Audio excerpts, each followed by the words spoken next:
Hey, what's up, guys? Thanks for watching another Jaguars United film breakdown. This is the last one in our series where we're breaking down Jalen Camp and Dylan Moses. If you haven't seen any of the other film breakdowns, go to the YouTube channel, check out the other ones, subscribe so you get a notification whenever I put them out there. We got some live shows coming up so you can be a part of those, and it's a great time. You don't want to miss it. Well, let's just jump right into it. All right, so the first guy we're going to look at is Jalen Camp, who the Jaguars drafted in the 6th round at pick 209, actually one of the picks that came in from the Rams in that Jalen Ramsey trade. And Jalen Camp really fits the mold of what Urban Meyer wants in his receivers.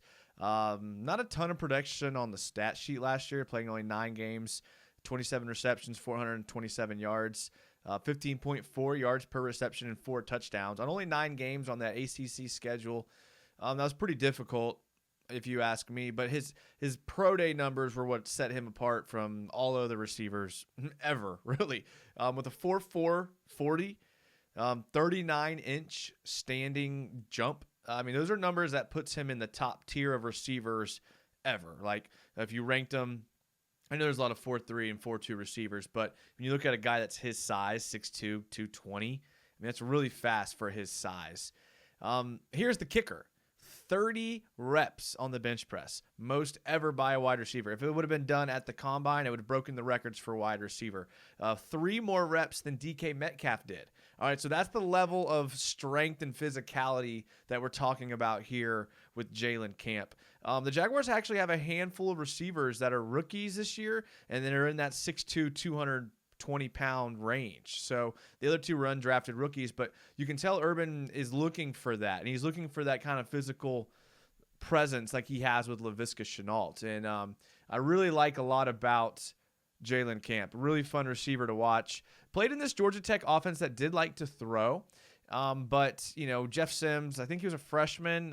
Florida State fans may be familiar with him. He's actually from Jacksonville. He played his high school football in Jacksonville. He's the nephew of Mike Sims Walker. You may remember him from being a Jaguar. Decent quarterback, but young, figuring all that out. Here we're going to see Jalen Camp lined up on the outside split. And this is typically where he's lined up when he played here. Georgia Tech's going to be in this 20 personnel, 2 backs, 0 tight ends. This looks like a little 2x1. Could be trips out here. And I like this play because this kind of shows his body control. And I think it's one of the best parts about his game.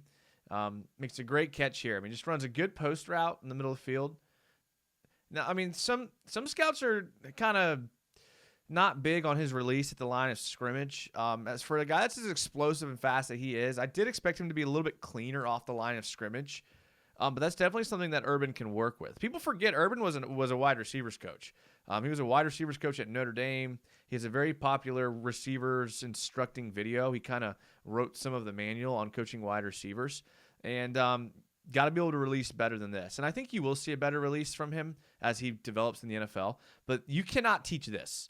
You cannot teach the ability to find the ball over your opposite shoulder and make a catch. Like, that right there is something that you draft. Getting him in the 6th round, I think that's about where he was projected to go. But, I mean, for a receiver to – Jeff Sims obviously threw the ball further than he was expecting. He's going to adjust to the overthrow. Then he's going to adjust to the behind him.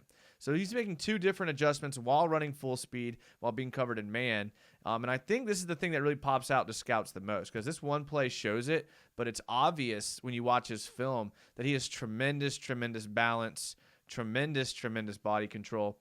And that's something that you definitely are looking for when you're getting a receiver, especially if you're taking a flyer guy, an athletic flyer guy like him in the 6th round. I really like it. Okay, here we're going to see a 3-play sequence against Pitt, okay? I was kind of watching it, and it kind of stood out to me because he kind of put this drive on him, right? You can see the score. Georgia Tech's not doing great against Pitt. It's in the 3rd quarter, so they're kind of airing it out. And the play before this, the 2nd and 13, Jeff Sims is going to throw it basically a vertical, and Camp's going to run a curl. So miscommunication obviously somewhere. But instead of like abandoning it, they go back to the well here. And so it's just 3rd and 13. Georgia Tech obviously is advancing the ball on the Pitt 34. Looks like they're coming out in a base 10 personnel. Trips left, a little stack here I kind of like. But it's going to create a man matchup here on the outside for Jalen Camp. So there's going to be the bottom of your screen here. A little pre-snap motion. DB bails pre-snap. Jeff Sims kind of looks him down, throws it to the outside shoulder again. Jalen Camp showing amazing body control, balance, showing great hands. I mean, the ability for a receiver to turn around on this hitch route and to catch a ball that's not really well thrown, it tells me a lot about him.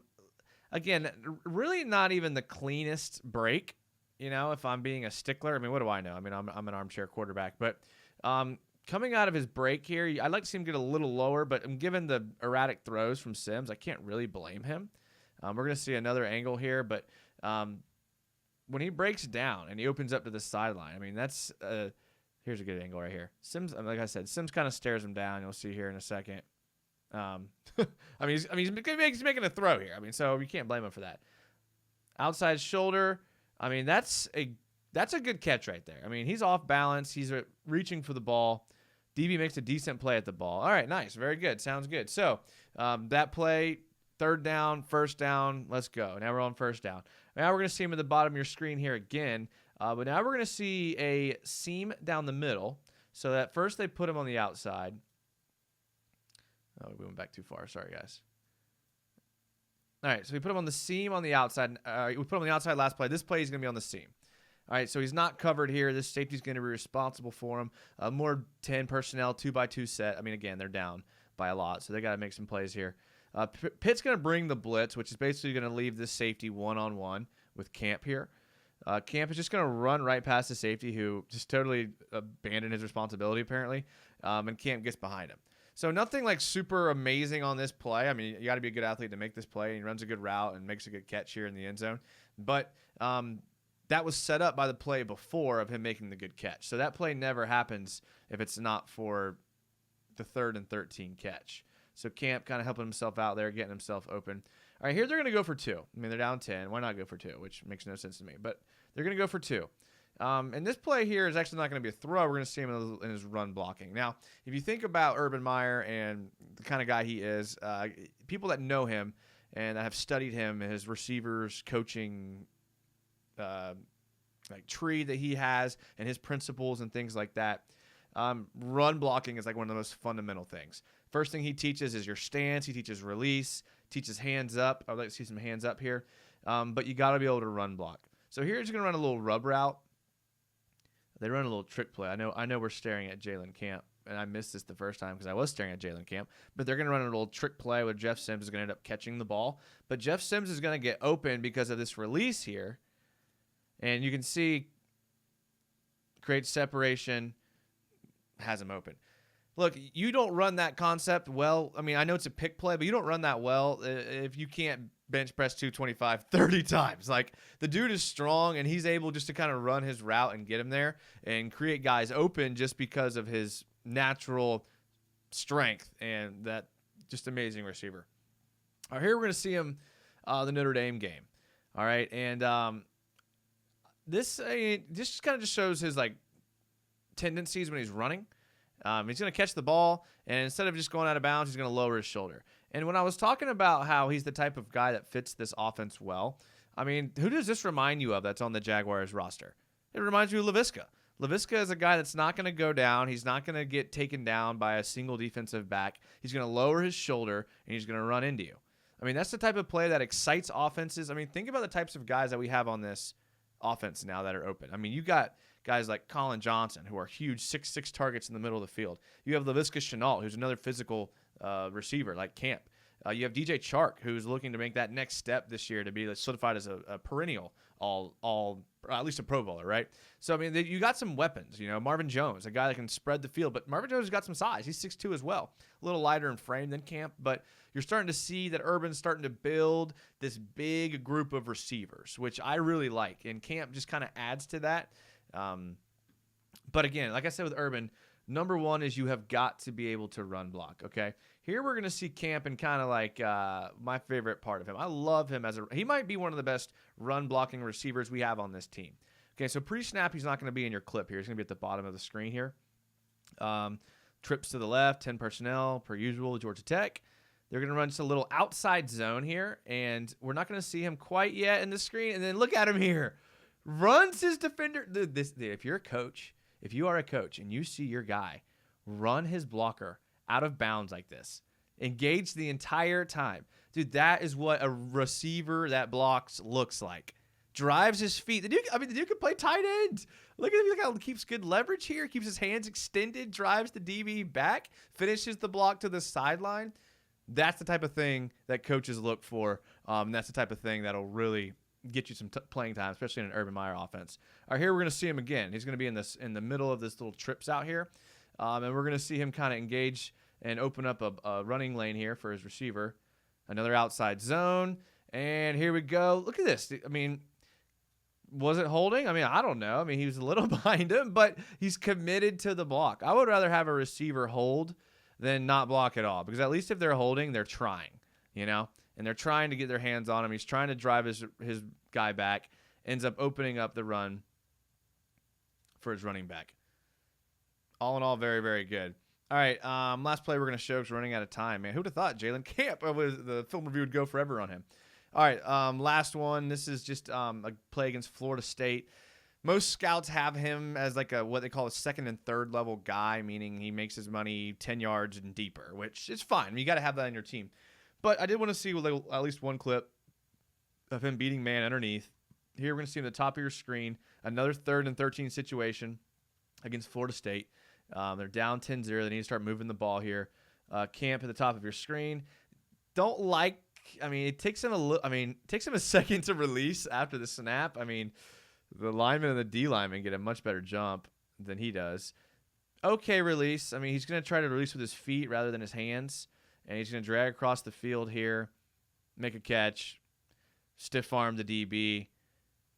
I mean, look, the only thing people are worried about is can he beat man coverage in the NFL? Will he be able to separate at that first level? I like what he does here. I like his ability to run after the catch.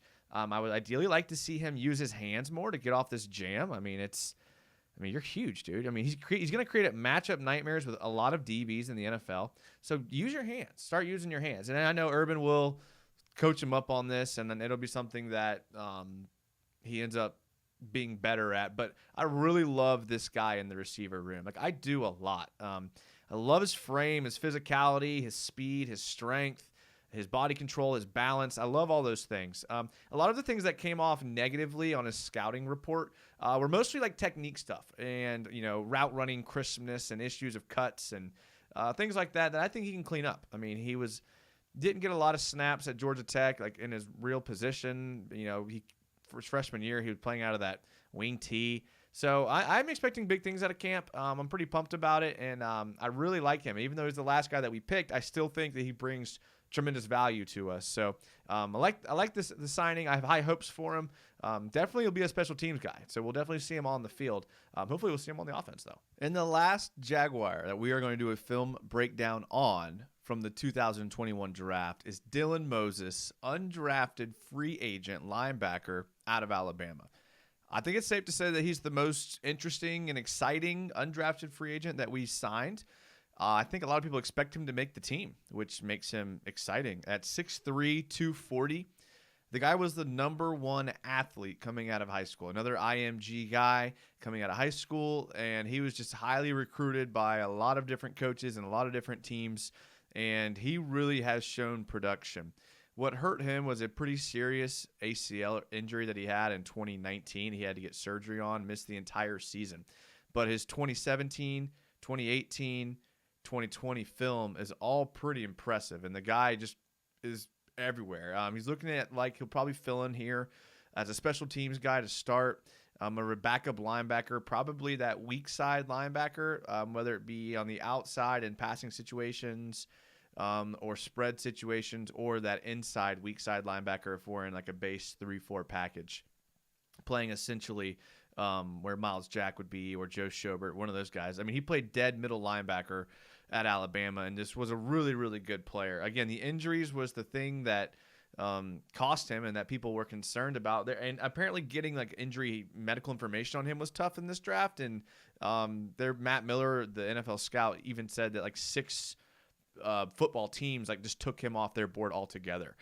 So he definitely has an uphill climb because of that. But I mean, I love his intangibles. 76 tackles, 6 for loss, and 1 sack last year. 2018 before his injury when he was a sophomore. He had 86 tackles, 10 for loss, and 3.5 sacks. So slightly better production on 3 more games. So his production really didn't even drop off that much in 2020. That team, though, in 2018 was very stacked. I mean, they had players everywhere that are playing on Sundays now. But let's take a look at like what he does well. And really his best attribute is his ability to be very versatile and kind of play like all over the place. For example, he can blitz the quarterback, or he can play against the run. He's okay against the pass, but against the run, I mean, the guy really knows what he's doing here. So here we're going to see a game against Texas A&M, and it's going to be 1st and 10. A&M's going to try to do an inside zone. This is going to be Dylan Moses right here playing middle linebacker. And watch how he attacks the gap and makes a play here. He's going to be patient, and he's going to wait for the hole to open, and he's going to meet the running back where he's going to cut back to. Tackles him for a lost behind line of scrimmage. Now, see, this is a good play because it looks like that A&M was trying to pull some. So they pulled the backside guard and tackle. They're trying to pull him here to maybe create a lane here for the running back. And Moses isn't going to overcommit. See, a lot of linebackers here in this situation would not be patient, and they would shoot in here because this is where the play is probably designed to go, and they would kind of move in there. But you'll see here that Moses is patient. He's going to wait for the running back to declare the cutback. He's going to make a tackle, and there it is. So, I mean, it looks like a very basic play, but if you know his responsibility, you know he's reading his keys. As soon as he sees those 2 linemen start to move and start to kick out, then he's kind of reading that key right there, and he's patient and makes a good play. I mean, Jacksonville was terrible against the run last year, so we had to get people in here that could do something against the run because our running defense was abysmal last year. So I think Moses will help there as a rotational piece and can definitely help against the run. Here's another play that you'll see. This is against Georgia. And I like this play because he shoots the outside and then folds back into the gap here. Okay, so we're going to see him lined up again to the weak side of the field right here. At the snap, he's going to shoot in. Okay, so he knows that he's just going to be playing off of this outside hip of the tackle. When he sees the tackle blocked down, he gets aggressive and makes a tackle and gets the back in the gap that he's going for. I mean, that...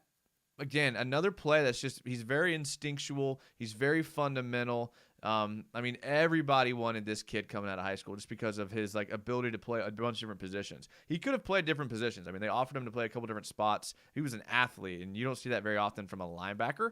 And I just really like how he kind of folds back in and makes a play on a designed inside hit into the A gap, and he's coming around the tackle. That's just essentially what you want. I mean, this is what the Jags will look like if they're in their base package. You have your 3 down linemen, you have your 2 edge players, and you have your 2 backers. Moses here is playing, I don't know where they're declaring the strength. I mean, I think this is still the weak side, but I'm not sure. And makes a tackle on the back. Great play there. Overall, great.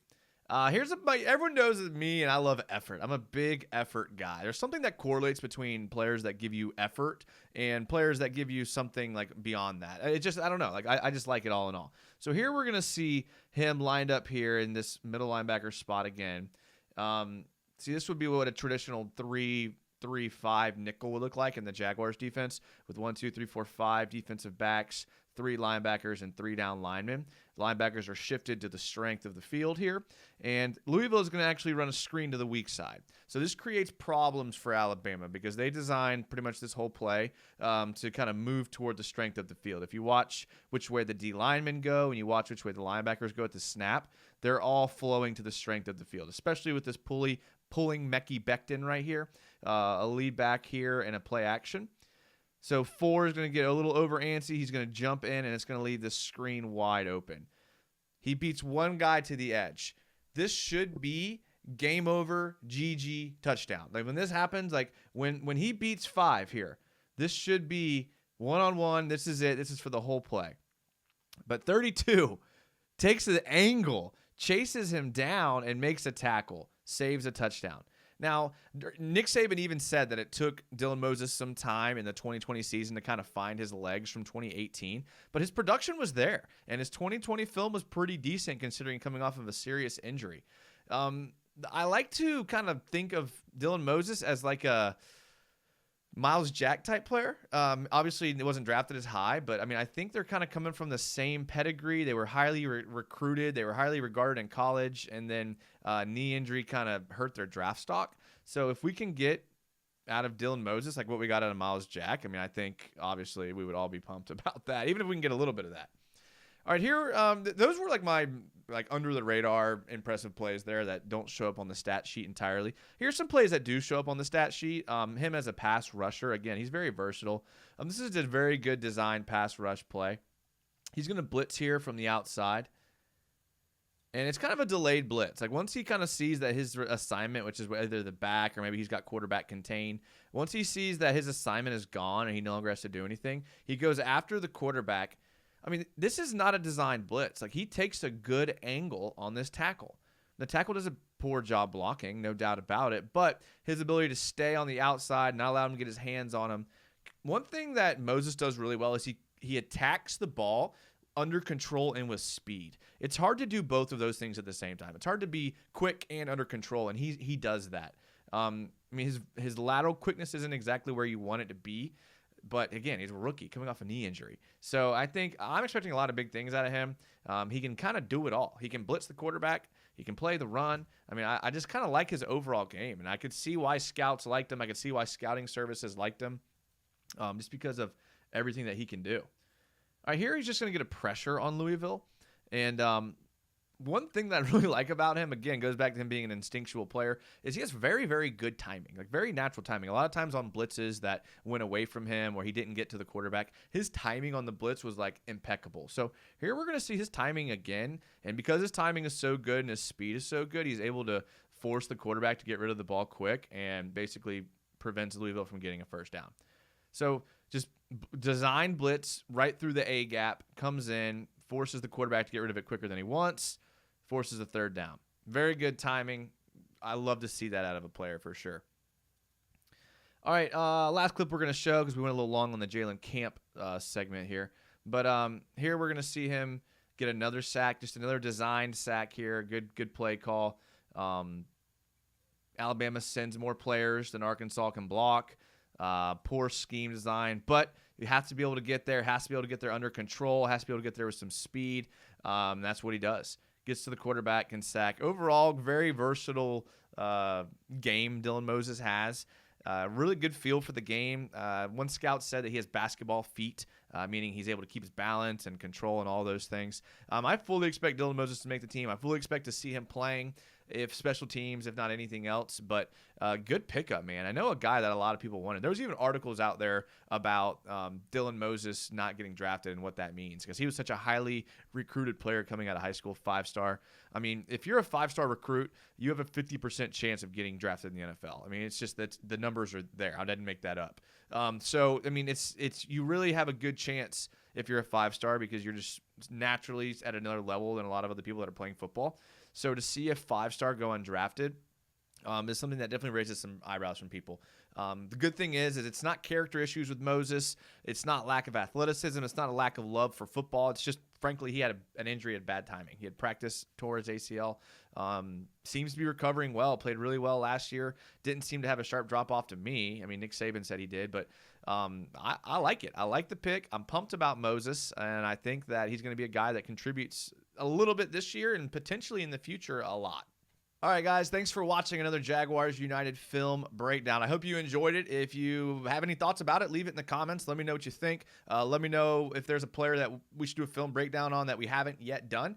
Make sure to watch the other ones. Make sure to subscribe to the YouTube, follow the Twitter, the Instagram, all of that stuff, so you can be a part of our live chats when we do that and just talk Jags. Super excited about 2021. I think it's going to be a great season for the Jags. Got a lot of high expectations. Got my Trevor Lawrence jersey coming in very, very soon. Thank you guys so much for watching. We love you, and as always, go Jags.